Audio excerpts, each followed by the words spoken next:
Greetings. Welcome back to my channel, Ham Radio Test and Review, where we test and review all sorts of ham radio related products, including GMRS products. My name is Dave. My call sign is N8DAV with my name and my call sign. I live in Prescott, Arizona, and I have a motto for my channel, and that is, one test is worth 1,000 expert opinions.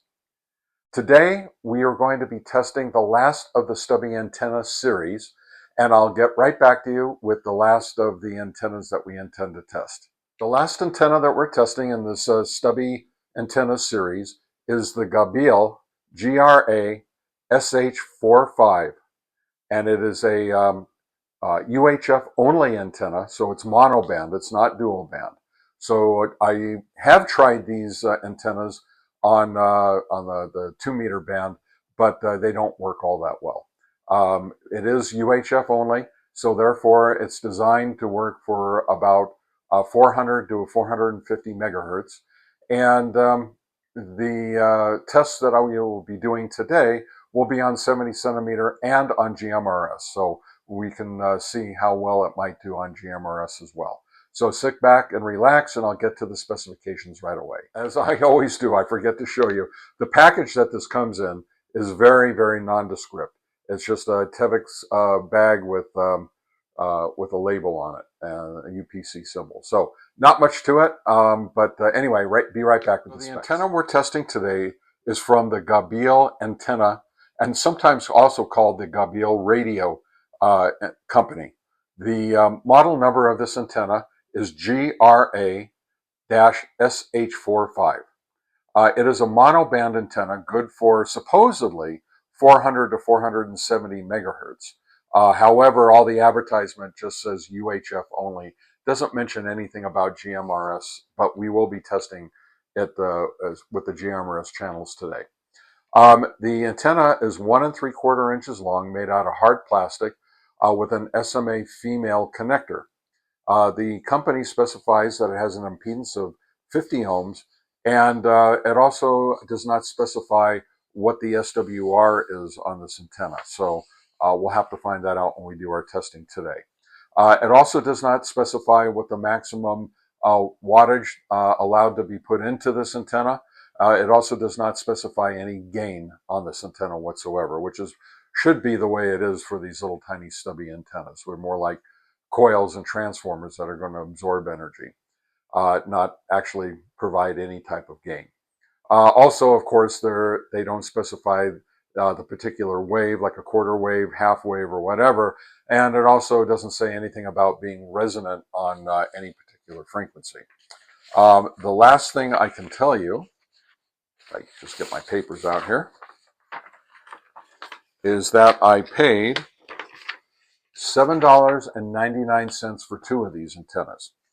Now, on first look, these antennas actually look rather good as far as quality is concerned. The plastic is nice and shiny, smooth, and there are no casting marks or anything like that. The base of the antenna is well fit inside, and it looks to be fit in there perpendicular the way it's supposed to be, instead of once in a while I find one that's a little cockeyed and it's not in there perpendicular exactly. So it does not come with a rubber gasket, grommet, washer, whatever you want to call it. It should, and I put my own in for testing in this particular case. Now, the Bingfu antenna, the little 1.5 inch hard plastic antenna that I tested yesterday, that antenna and the antenna that I have here on my H3, this is the Gabil antenna that I'm testing today. I use this antenna and that little Bingfu antenna exclusively on this H3 because this H3 I have configured for only one frequency, and that's in the UHF band, and that's so I can use it to talk back and forth with my clear node. My node is set up for 433.5 megahertz. So these 2 antennas, the one I tested yesterday and this one here today, I use exclusively for this radio. And So far, they've worked. Both of them have worked well, but I haven't tested this Gabil antenna yet. So I like the way it looks on the radio. I think it looks pretty neat.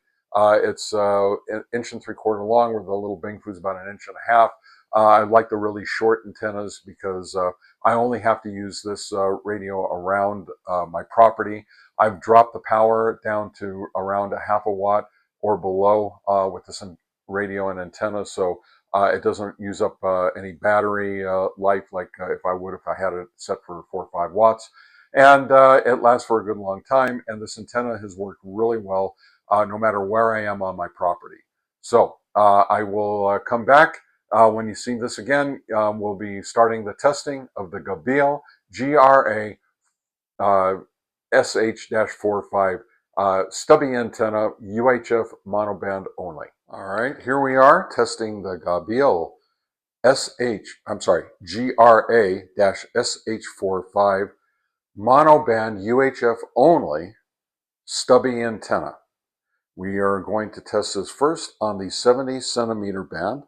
We get an SWR of 1.0 with 4.30 watts. Next up, we are testing the Gabil GRA-SH45 stubby antenna, monoband UHF only, on the GMRS channel 16. And we get an SWR of 1.78 at 4.25 watts. All right, I'm back with the Nano VNA antenna analyzer.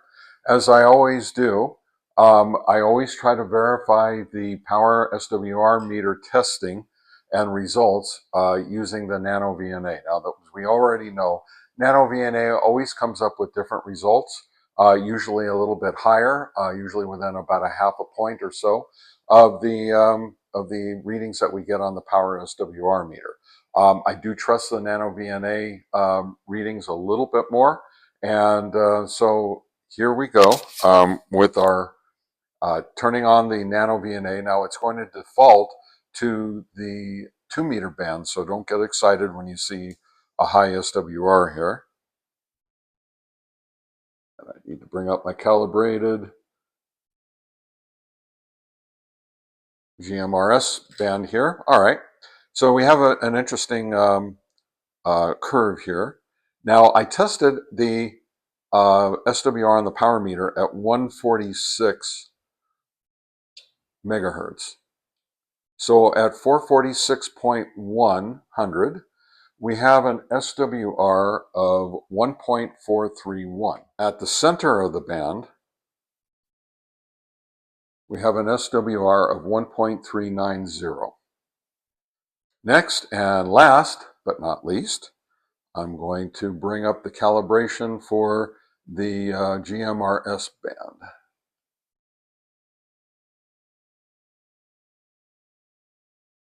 All right, nice flat curve there. And at the center of the band, we have an SWR at 465 megahertz of 2.241. Okay, here we go with the field strength meter test. I have the field strength meter set to a certain sensitivity, and distance between the radio and the field strength meter is at a prescribed distance. I test it the same exact way for every antenna. And I have the power on high on the radio, and let's do the 70 centimeter test first. All right, the next test will be on GMRS channel 16.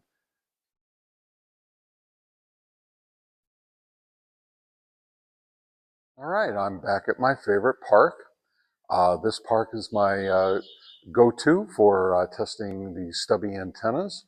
It seems to be about the right distance. I'm about 1/4 to 3/8 of a mile from my base station. On my base station, I have my Reds Engineering simplex repeater set up to work with my Baofeng UV17 Pro GPS. And that's a good radio that works with the Reds Engineering repeater very well. In between here where I'm at and my base station, I have 2 to 3 homes blocking the signal line of sight. I also have an outbuilding, which is the restrooms, and I'm underneath a steel structure like a gazebo. And then back behind me here, you can see the high power lines, and the high power lines almost go over my head. I have my Baofeng UV17 Pro GPS. This is my second one. And I have the Gabil GRA-SH45 stubby antenna. It's a monoband UHF only antenna.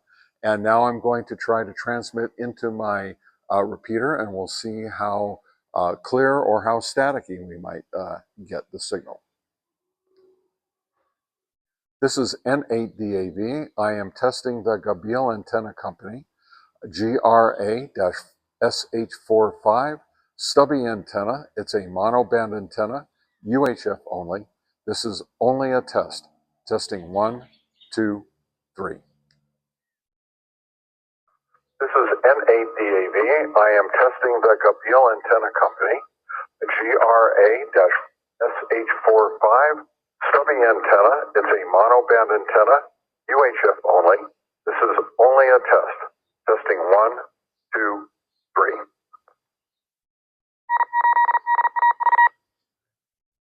So as you can hear, I got full quieting into my repeater, no static whatsoever. And so I would think that this is a good test. And so let me meet you back at my shack, and we can go over the test results of all the testing that we did on this antenna today. I'll be right back. All right, I'm back in my shack. Today we are testing the Gabil Antenna Company GRA-SH45 stubby antenna. It's a monoband antenna for UHF only. And what did we learn with our testing today? Well, with the power SWR meter on the 70 centimeter band, I got an SWR of 1. You can't get any better than that. That's very, very good. On GMRS channel 16, I got an SWR of 1.78. Now, to verify everything that we got with our nano VNA, on the same frequency as I tested with the SWR power meter, I got an SWR of 1.43. Now that's 0.43 different and higher than what we normally get with the power SWR meter. And that seems to be very, very consistent between every test that I do with the SWR meter compared to the nano VNA. Nano VNA is usually somewhere around 0.3 to 0.5 higher. In this case, it was 0.43 higher, which falls right within the range. At the middle of the band, the SWR was 1.390, so even just a little bit lower. Getting over to the GMRS band, we got a SWR of 2.24, which is about 0.46 higher than what we got with the SWR meter. So once again, falls right in there with the 0.3 to 0.5 difference that we get with the nano VNA. So, and the frequency was close enough. I normally test 462 range with the JMRS, and with the nano VNA, the 2.24 was at 465. So pretty close, looking pretty good. The curve on the nano VNA for the GMRS band was very flat, so it didn't really matter where I put the marker, so I always put it at the middle of the band. All right, as far as the field strength is concerned, I'm going to compare this strictly to the other UHF only monoband antenna that I tested yesterday, the little Bing Fu ham radio antenna, and almost exactly the same. Got good field strength on the 70 centimeter band, and got good field strength on the GMRS, and they're almost exactly the same numbers.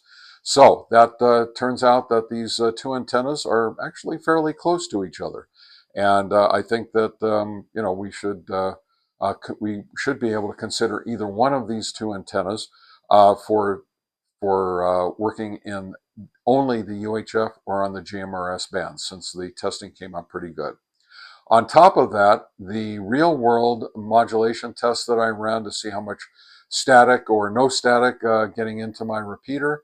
I got full quieting into my repeater, meaning that the antenna performed well, even with all the obstructions and static and everything, or not static, but the high power lines and the steel structures in between me and my base station. It worked really, really well. So I think that this might be a good antenna for anybody who needs a UHF or GMRS only antenna. Um, I think that it's a good buy, and I like the way it looks better than I like the little Bing Foos. The little Bing Foos had, when I got them, had lots of little flashing on them, and the um, uh, uh, casting marks are on them. In the case of this Gabil antenna, everything was nice, shiny, smooth, and everything seemed to be well put together. So I think either one will be fine for you. If you want to go the cheapest route, then you can go with the little Gabil. If you want to spend a couple of extra bucks more for two, you can go with the, you can go with the Bing Fu on the cheap end and go with the Gabil for just a few dollars more. So that's what we come up with. And as you know, my name is Dave. I live in Prescott, Arizona. My call sign is N8DAV with my name and my call sign. I have a motto for my channel: one test is worth 1,000 expert opinions, and we got a lot of interesting information on our testing today. Anyway, 73s to you, and so